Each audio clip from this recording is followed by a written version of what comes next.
Olá pessoal, tudo bem? Meu nome é Mauro, eu sou professor de filosofia. Agora então voltamos com a nossa atividade número 11, a videoaula 2, parte 2, onde vamos estar novamente retomando o nosso tema, noção de ética em Aristóteles, e trazendo então algumas problematizações e vamos estar refletindo sobre o conteúdo da ética aristotélica e o que ela nos oferece, o que ela nos propõe como ações que podemos utilizar no nosso dia a dia, no nosso agir como seres pensantes e seres que estão em busca do conhecimento.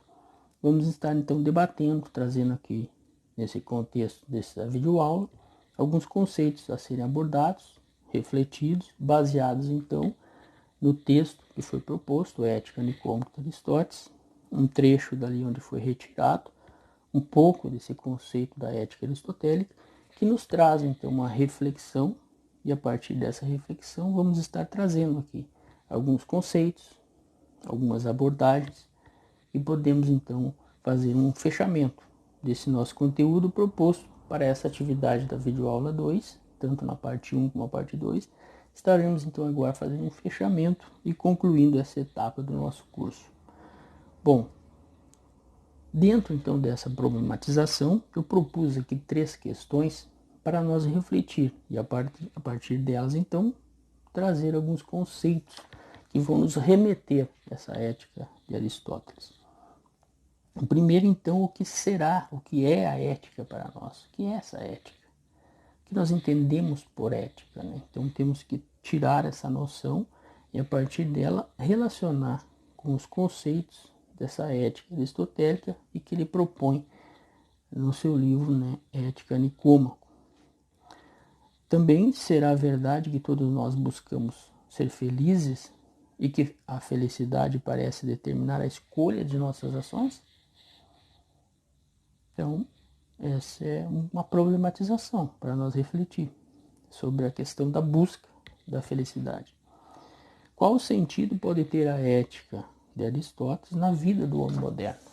Então, hoje, vamos estar aqui refletindo um pouco com relação a esse tema e, baseado então nesse conceito de ética aristotélica, refletirmos sobre o nosso contexto social, o nosso contexto de homem moderno, os tempos que nós vivenciamos e que aplicabilidade pode ter essa ética aristotélica nos nossos dias, né? Vamos ver então com relação ao nosso conteúdo que foi abordado na videoaula. Então, é lugar comum em filosofia dizer que a ética aristotélica é ao mesmo tempo a ética dos fins. Isso é uma visão comum quando se vai estudar a ética de Aristóteles. E nesse sentido de ética dos fins, a ética é entendida como a ética consequencialista.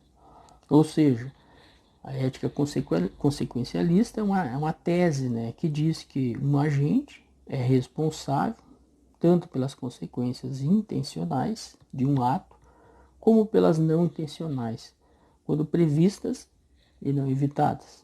Então essa é a ética consequencialista.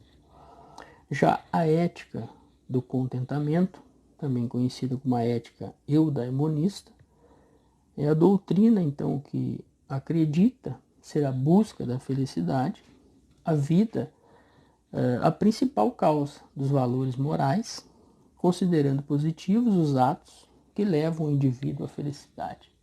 Então, a partir da consideração desses atos no sentido positivo, no sentido de fazer o que é correto, vai nos conduzir inevitavelmente ao bem maior, que é a felicidade.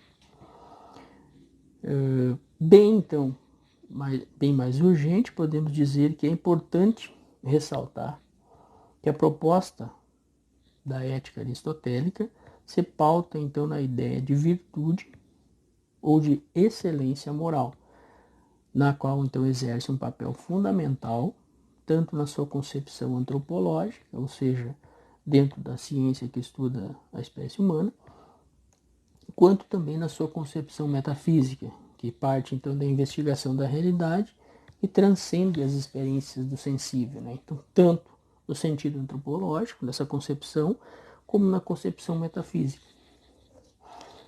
Então Aristóteles ele procurou, né, antes de qualquer outro passo, determinar melhor a maneira possível e a finalidade, né, própria do ser humano. Essa foi a intenção primeira de Aristóteles, né, determinar a melhor maneira possível e a finalidade própria do ser humano.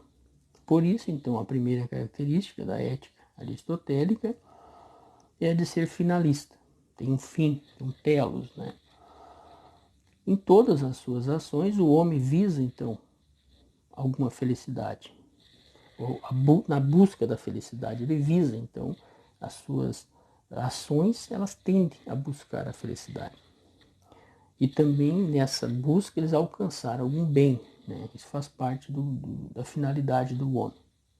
Isso, então, faz toda pessoa consciente de si e também do seu agir. É um ato consciente baseado, então, no intelecto e na razão. E ele ressalta Aristóteles, só um desequilibrado, como um ébrio, pode fazer ações sem visar algum resultado.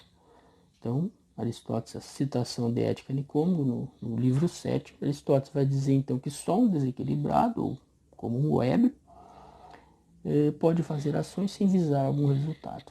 Então, o homem que é consciente, que faz o uso da razão, sempre vai buscar alcançar algum bem. Há, porém, então, uma hierarquia de bens. Alguns nós procuramos em vista de obter outros bens. Estes são, portanto, bens relativos a outros maiores, como, por exemplo, trabalhar para ganhar um bom salário, né, para comprar uma casa e viver tranquilamente. Esse é um bem relativo a outros bens maiores. Ora, diz Aristóteles, numa hierarquia de bens e fins ordenados uns aos outros, é preciso que haja um bem final, que sintetize todos os bens, que será então o fim último ou o bem supremo. Então, se nós cairmos nessa roda de sempre estarmos buscando um bem relativo a outro bem maior, isso vai se tornar uma consequência que vai nos levar ao infinito e nunca chegaremos então a um bem final, um bem supremo que determina Aristóteles, e esse bem ele vai dizer que é a felicidade. Então nós temos que visar, temos que ter um propósito dentro da nossa busca e dentro das nossas ações. Então Aristóteles ressalta que esse bem é a felicidade, e se há para as ações que praticamos alguma finalidade que desejamos por si mesma, sendo tudo o mais desejado por causa dela, e se escolhemos tudo por causa de algo mais, ele ressalta que se fosse assim o processo seguiria até o infinito, né? E seria então um desejo vazio e vão, mas evidentemente tal finalidade deve ser o bem e o melhor dos bens. Ou seja, essa escolha visa escolher um bem e esse bem tem que ser o melhor dos bens. Mas se todos concordam que a meta e o bem e a felicidade própria do homem é a felicidade, quando se trata de dizer que consiste, as discordâncias são muitas e irreconciliáveis. Então, deve-se haver um consenso com relação à busca contemplativa, à busca da felicidade. Aristóteles discute o conceito, então, de felicidade a partir do que a cultura do seu tempo entendia por essa expressão. E dentro desse contexto, a qual Aristóteles vivia, dizer que para a plebe, né, a felicidade consiste então nos prazeres e no gozo sensual. Mas os que defendem tais convicções, diz Aristóteles, levam uma existência, né, de escravos e de animais, porque visam somente um bem sensorial, um prazer, um bem da busca do prazer, um bem inato, um bem que parte então da natureza do ser. Outras pessoas então colocam a felicidade ou o supremo bem na honra e na glória, e também no aplauso. que vem sobretudo da atividade política. E como nós sabemos, então, a política para Aristóteles, ela tem dois sentidos. A política como ciência, que tem um teor objetivo, e também a felicidade humana, que se completa em ética, ou seja, que se preocupa com a felicidade individual do homem na cidade-estado, na polis. Então, essa relação então, de política como ciência, que tem o objetivo de conquistar a felicidade, e também a política no sentido propriamente dito da palavra, que se preocupa então com a felicidade coletiva. Tem esses dois sentidos de política que Aristóteles trata dentro da atividade política. Mas Aristóteles pondera, né, que a honra não é um bem interior, mas não um bem interior à pessoa, mas ele é exterior, ele vem de fora. Então, podemos dizer então que são os outros que resolvem aplaudir-me, são os outros que resolvem me admirar. Então, essa honra e essa glória, esses aplausos não partem de mim, mas sim eles são necessários que outras pessoas o façam. Então, uma pessoa assim, de fato, parece depender mais de quem confere a honra do que de quem é honrado. Nós, pelo contrário, diz Aristóteles, consideramos que o bem é algo individualmente inalienável. Então, é algo individual, algo próprio do ser, e é inalienável, ou seja, ele não pode ser vendido, ele não pode ser transferido, não pode ser doado, não pode ser comprado. Então, essa distinção de bem tem que estar bem clara quando se trata da ética aristotélica. Há também os que colocam a felicidade no acúmulo de riquezas. Aristóteles rebate, né, esses que colocam a felicidade no acúmulo de riqueza. Ele vai dizer o seguinte: é evidente que a riqueza não é um bem que buscamos. De fato, ela só existe em vista do lucro e é um meio para outra coisa. Isso ele fala em Ética Nicômaco, capítulo 1, o capítulo 1 e o 5. Entre esse capítulo 1 e 5 ele tem essa citação. Tais pessoas, então, cometem um erro, diz ele, de converter um meio, que é a riqueza, em um fim, que é a felicidade. Por meio da riqueza, acreditam que vão encontrar a felicidade. E ele diz, riqueza não gera felicidade. A quarta posição, então, de Aristóteles, que ele encontra, então, uma página profunda, onde entrelaçam-se a vida biológica, a psicológica, a ética, a metafísica, ao mesmo tempo. Então, em síntese, Aristóteles diz que a felicidade está numa atividade, numa função da alma. Então, essa quarta posição dele, que envolve tanto a parte biológica, psicológica, ética, metafísica, ela busca, então, a felicidade como uma atividade, uma função da alma.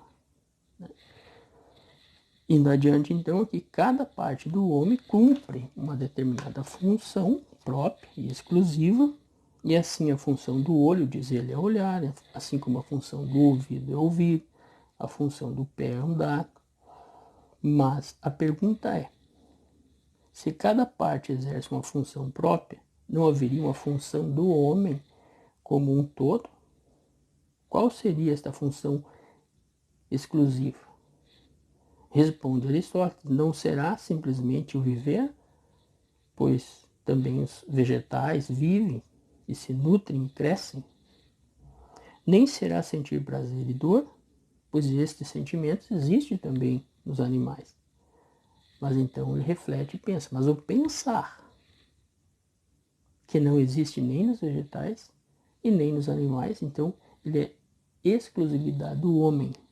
Portanto, diz Aristóteles, a atividade racional e o exercício da mente é a finalidade específica do homem. E nisto está a sua realização final, a sua felicidade. Portanto, diz Aristóteles, a finalidade do homem é uma atividade racional, uma função da alma. E quando ele diz função da alma, ele está falando da psique, que é, nesse contexto, então, está relacionada com a razão e com o intelecto.